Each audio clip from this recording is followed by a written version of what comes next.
Father, the sleeper has awakened!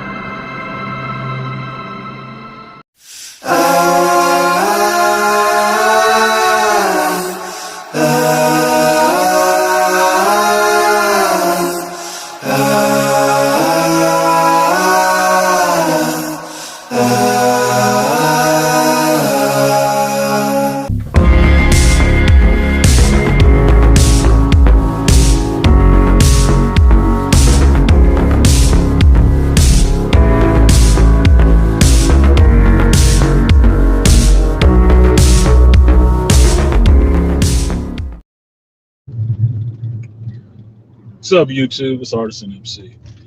And for this PMDM, I haven't really thought of a title for it outside of blah, blah, blah. But it's going to speak on something that I speak on a lot in this space. And a shout out to Sheep Stay Sleep DS1 and the Crimson Cure, Kendra, because I just watched both of their streams back to back. And I love their content, and they both delivered some fire streams today, roughly touching on the same topic. Whereas DS1's topic was about the rapper, Little Loaded, I think it was, who committed suicide over his girlfriend. The topics and the areas that DS1 got into about black male life and young black male life hit on some of the same points that came up in Kendra's stream, which was about white fatherhood and blackface and how we are being used to push white folks' narrative, but how the whole view of it is kind of should be insulting to you, because they're trying to tell you how much of a father or anything like that, parent or as a man, you are not, and how inept you are at that, which I was insulted immediately when I saw the shit. So shout out to both of them for that. This will just serve as my 2 cents, my little addendum to add it on to that conversation. Now, the through line that I see in both of these conversations is fatherhood. Fatherhood is at the crux of both of these situations, and at the very bare minimum, I will say,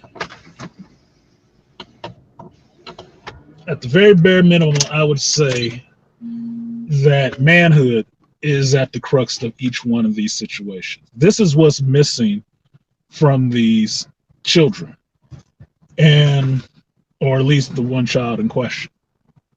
So to speak to Little Loaded's Instagram post that DS1 read and what he was feeling at the time and his final message to everybody, what he was doing, it's heartbreaking to hear that message. It's heartbreaking to hear that message. And I would say hearing the words that that young brother was speaking in his Instagram posts before he took his own life is basically his cry out to a higher power and a higher father, put it that way. He's crying out for a father. He is, because he doesn't know how to deal with the situation that he's in, or the emotions or the mental anguish that he is going through. And for me, I understand a lot that a lot of brothers suffer through this because of that. We don't know how to deal with this shit. We didn't grow up with always when I'm busy. We don't grow up with fathers like that. A lot of us didn't. I'm a Gen Xer, so I know goddamn well there was no elder male influence like that in my life. It was sporadically in some places, but at a point I had to seek it out for myself. I did, because outside of my grandfather, who I learned a lot from, but stayed at least 8 hours away from me, there was nobody else around but bad examples. This the men my mother was dating? My brother's father, who was lost for his own sense of manhood, going through his journey because he didn't have or grow up with his father or really even know who the hell he was? No, we're all suffering from the same thing, and it keeps coming out in some predictable ways and some non-predictable ways, and it's affected males and females, but my focus is mostly on the males. This young brother at 20 years old, by his friend's account, took his life over his girlfriend, and I would assume it's because he couldn't deal with the emotional stress of that situation, or he didn't know how to deal with possibly a fucking breakup.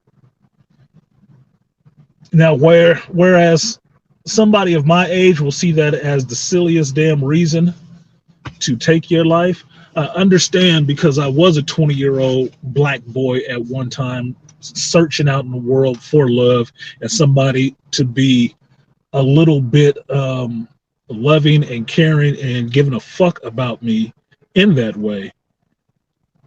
That can be detrimental. It can be detrimental to you. Because as I explained in DS1's chat room and how he was depicting it, how this young brother found his family out in the streets. He found his acceptance in a gang. And he tried to find his humanity, his love, being able to feel and be a person in his girlfriend.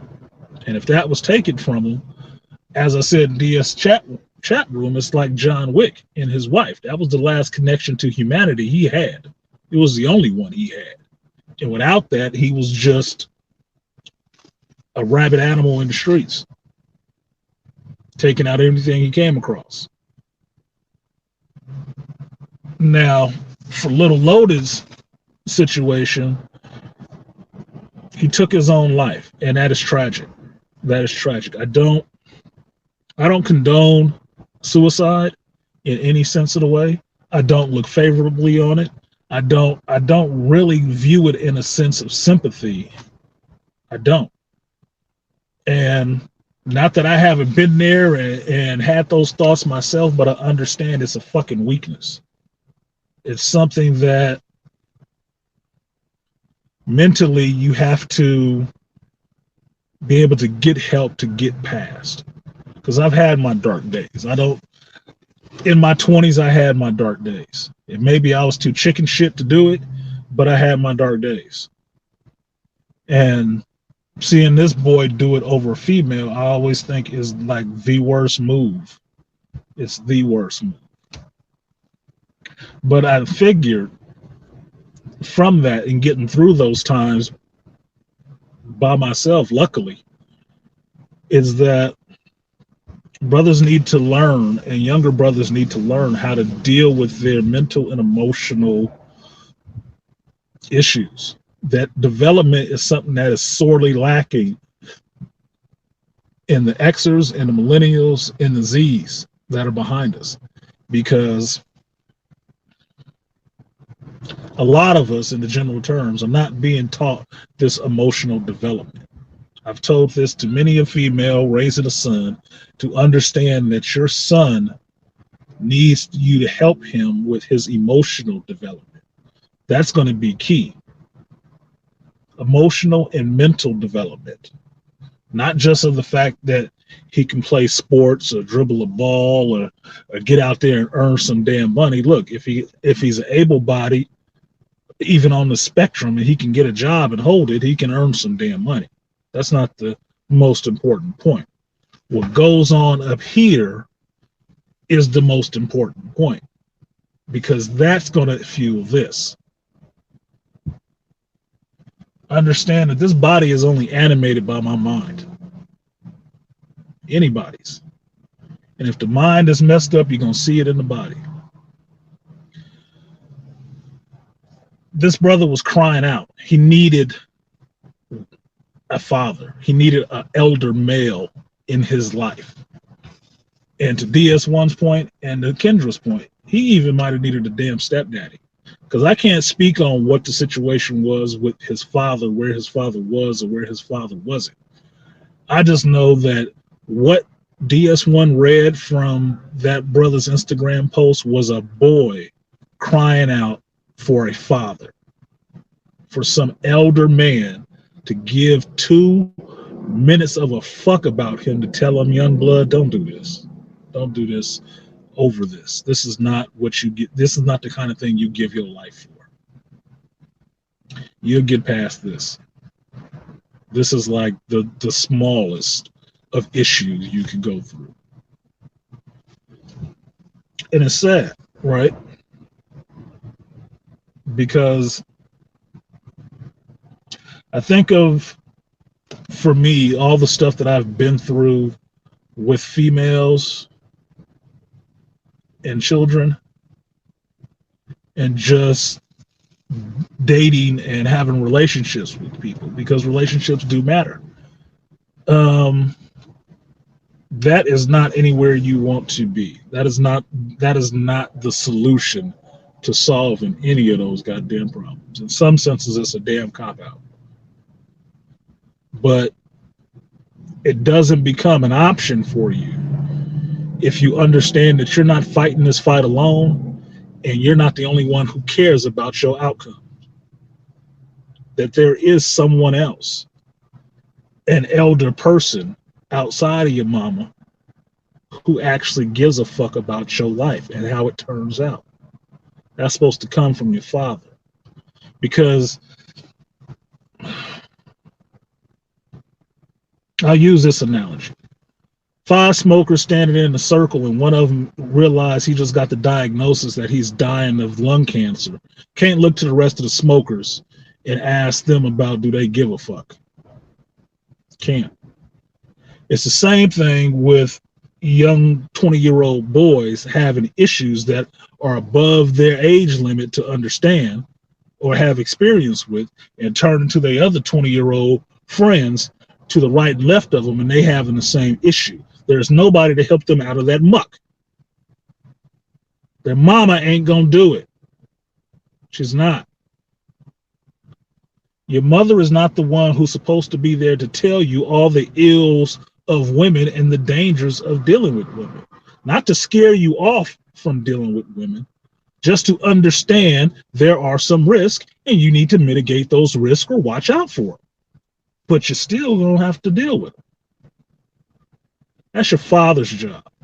That's what fathers are there for.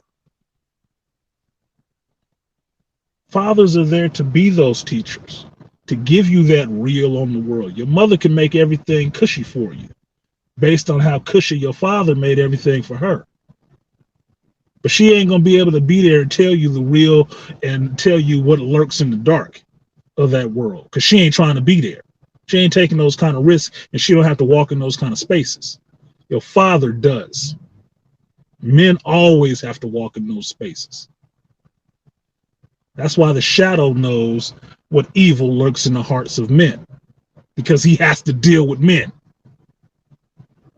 He knows what lurks in their hearts, not just in their goddamn pants. If your view on manhood is only from the waist down, you don't know shit about a man or manhood.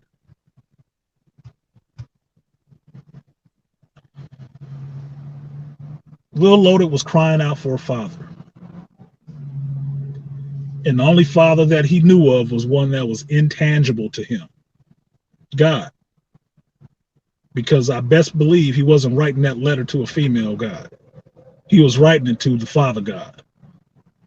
Whatever your fucking belief, you have to understand that about what he wrote in his own words. He was reaching out for a father, and he didn't have one. He didn't have an elder man there to tell him, no, this is not what we're going to do. This is what you're going to fucking do to get over this shit. A man's life over his girlfriend is nothing. And I say this after doing a stream last weekend where I talked about this because Dennis Sperling had a similar show about these same things, and a brother who ended up taking his damn life. Even though he was just a Latino brother, he was a Latino brother who took his life over a situation happening with his girlfriend cheating on him. And the one saving grace in that whole story that made it somewhat of a relief to me was the fact that he wasn't black. And not 72 hours later, here's this next story coming, and it's a black boy. And he has taken his life too. These two separate people in two separate places in the damn country is about the same age. You really need to understand what the hell is going on in this culture. These kids are not built like that. They were born into this indoctrination. They hardly even know it's indoctrination at this point. They're not like Xers who was getting this spoonful of bullshit and was like, no, this is crap. No, they never knew what it was. They don't know the difference. They was always fed this. They was fed this from the time they came out. It wasn't 10-year-olds or 8-year-olds like, oh no. No. They don't know the difference. And when they run up against the difference, they don't know how to react to it because they are unfucking prepared. This is the other thing you get from not having fathers in your home. Children who are unprepared for the real world. You only get people who know the fantasy. And when they have to go out there as men and deal with the real world, all mama's fantasies don't work. They don't. It doesn't apply to them. It doesn't work for them. They can't figure it the fuck out. They will have difficulty because you built their house on sand and bullshit. Can't hold together. Can't. The second part of this comes in seeing Kendra's stream. Kendra went live as soon as DS1 went live, and I thank you too for actually doing that. I don't think you planned it, but that was a good job. It was a good job. I do appreciate that because it shows that there is an undercurrent to what goes on in this world. And God, the universe, whatever the fuck you want to call it, wants you to understand what's going on in this world. Because if you pay attention, you'll see it. You'll see it. Kendra Stream talked about white fatherhood and blackface and brought up the new movie that Kevin Hart is going to be in called Fatherhood, taken from the book Two Kisses from Addie. Now, when you go into it, it sounds like, oh, it's, on the face of it, it's just what it is. Until you start finding out how long they was trying to get this movie out. Who was originally attached to the movie. Who they got to take over that role being Kevin Hart. What they changed the title to after they got Kevin Hart. Who had to pick it up. Who had to pick the movie up to get the movie out, which was Netflix, and who was attached to the movie coming out, be it Sony and Michelle and Barack. Then you start getting into the author and who he is and what he was about in his story. And I'm sorry. I watched the trailer. The story sounded like a whole fucking ripoff of somebody else's work. It sounds like a whole ripoff of Kevin Smith's Jersey Girl. Now, whereas the guy himself, his wife and mother of his child may have really died or did really die, and he had to raise his daughter, all the rest of this shit sound like it came out of a movie already. Somebody else's story already. Because it falls too closely in line. It even got some of the same scenes in the trailer that happened in the Jersey Girl movie. Now, mind you, they say it's based on a true story and only taken from this guy's memoirs. That means it ain't a whole fucking book. It's just him writing little snippets of shit. So it can be true or it cannot be true. Fucking journal entries. Look, I don't think artistically you can have something that falls that closely to somebody else's original work that was already out there before your story came out. I do not think so. Your life cannot follow that same script, especially not enough to turn it into a movie too, to have the same gags, so to speak. Now, with this movie being taken over and changed to have Kevin Hart in it, now it's about fatherhood. And Kendra did a hell of a job explaining how much of an insult that should be and what it's actually telling you. The other thing she did a hell of a good job on was pointing out who this guy was and how the movie, the changes they made are deviating and ain't telling all this. This is not Black fatherhood. It's not Black fatherhood. This man was from Minnesota, kind of well-to-do, PhD candidate, worked for Yahoo, overseas in India. He was doing all right monetarily. He was good. But you look at this trailer, it looked like he broke his shit. So I don't even think any of that stuff will even be in the movie. Don't look like it. I think the only thing they'll focus on was the fact that he quit his job and he went back to Minnesota to live, which traditionally is one of the most racist places for a black man to live in America. R.I.P. George Floyd. So him running back and his mama telling him you can't do this on your own, you need to come back to Minnesota, don't sound like the damn move. If you escape the killing fields, you'd never come back to raise a child there. You fucking crazy? That's not what you come back to raise a child for. That's not why you come back. If you ever thought of coming back, that ain't what you come back for. Not to bring another innocent victim to the fucking gunfight. Psst. Anyway, the point on this, to Kendra's point and to Kendra's stream, was how the guy who wrote the article may not be about shit. He may not. He may work for some charities. He may have started some charities. He may do some other stuff. But one of the things that Kendra pointed out aptly was the pictures this guy take of just highlighting men of color's plights, but not being able to empathize with them or sympathize. Just looking at it, as I was saying, as a poverty safari. He's just taking pictures of the wild animals. Look, these dudes pushing a shopping cart. Now, whereas I knew a little bit more about the guy because I was reading his whole fucking wiki at the time and all this other goofy shit that went on, he don't know shit about being no black father. And his story is not one of a black father. It's not. Now, the question is asked, then why put Kevin Hart in that role? Well, as it came up in the conversation, you already know Kevin Hart already got some bullshit about saying he wouldn't be in favor of his son coming out and being gay. And everybody jumped on his case because of that. Like, he ain't got a right to not like something, and he ain't got a right to say what he ain't gonna like with his child.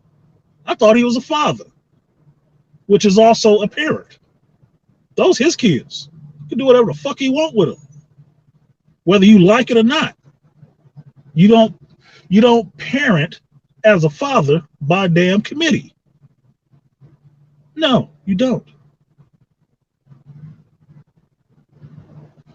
So this movie being pitched to him, to me, it seems like, look, they offered him another movie to try to make good with everybody. And this is the role he got. Now, I know where Kevin Hart is in his career. He's trying to do some other stuff that ain't just comedy. But they ain't fucking with your boy. They gave him this. And he took it. So why give it to him to tell this man's story? Because in the wake of all that stuff with George Floyd in Minnesota, with the Chauvin trial in Minnesota, there is no damn way in hell anybody wants to watch a movie about a heartfelt role of a father from Minnesota and it be a white guy. Nobody want to see that shit. Nobody give a fuck. Because the first thing that will come up is, George Floyd could have been somebody's father. That's his fatherhood life in Minnesota.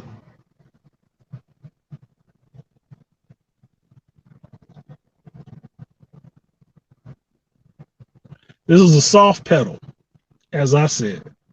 Soft pedal, a soft sell of this man's story of what they think would be politically acceptable right now, which is throwing a black man's face on it and getting his ass out there to peddle this bullshit. Which I still think is half a fucking ripoff. I do. You don't think so? Tell you what, watch Jersey Girl, or just watch the trailer for Jersey Girl. Kevin Smith, Ben Affleck, Jennifer Lopez. Watch the trailer for that. And then watch the trailer for Fatherhood and tell me you don't see a similarity right there. The Kevin Smith movie was kind of based on a true story too. You know why? Because he's a fucking father raising a daughter.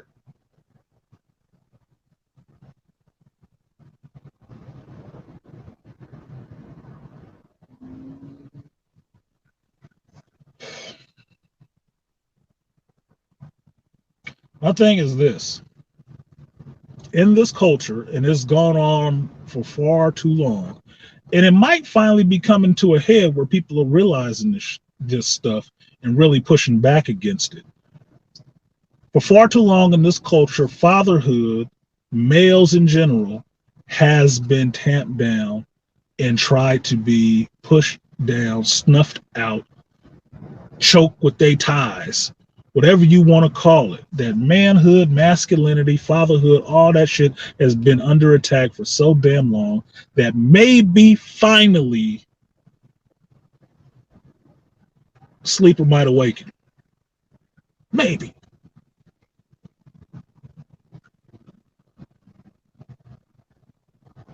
Because I can tell you this, as a father, as a black father, I don't see a lot of movies that, talk any kind of praise towards me. I'm an audience member. If you make a movie or a TV show, I'm probably one of the main ones who's going to see it. I don't see no messages speaking to me whatsoever. Unless we are ineffectual, unemotional, and just absent. Because all people want to see us for is a cash reserve, and a not good one at that.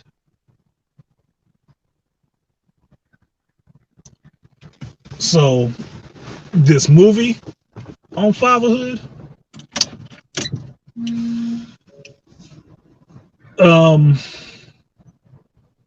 yeah. I don't think that's black fatherhood with anybody face on it. I don't. Now, if Kevin had to take the role, he had to take the role.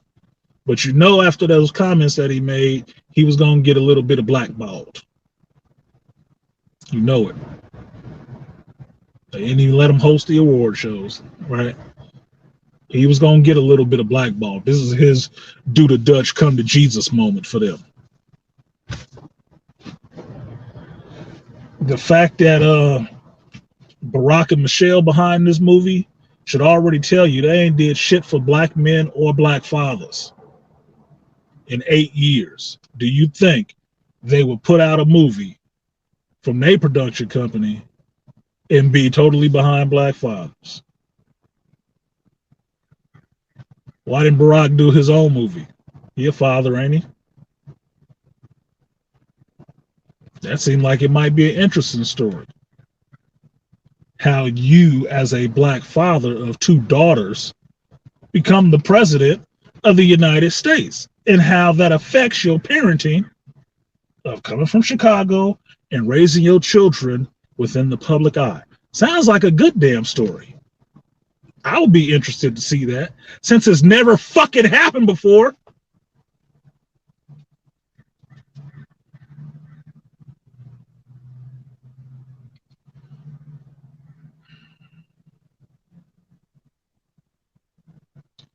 Anyway, I would make the point here to say,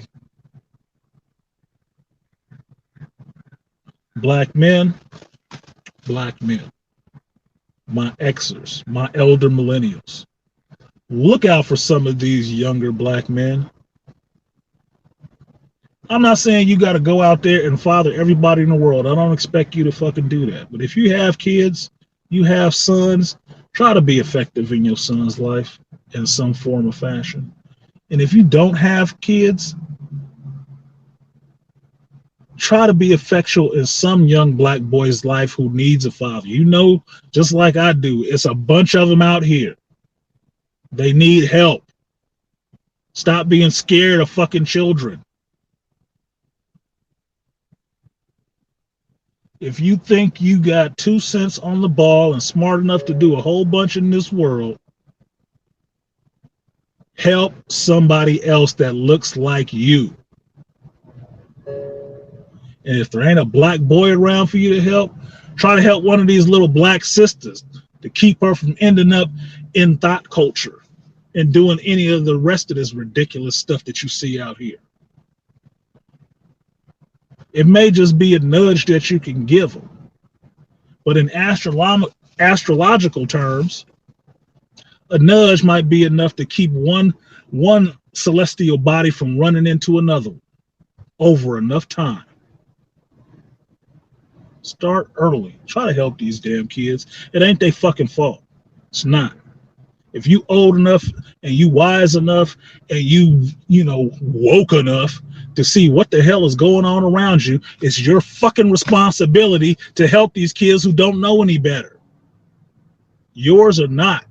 It's your responsibility. It's my responsibility. And I take it on wholeheartedly. But then again, I'm a father. And I'm a man. I'll see you guys next time. Peace.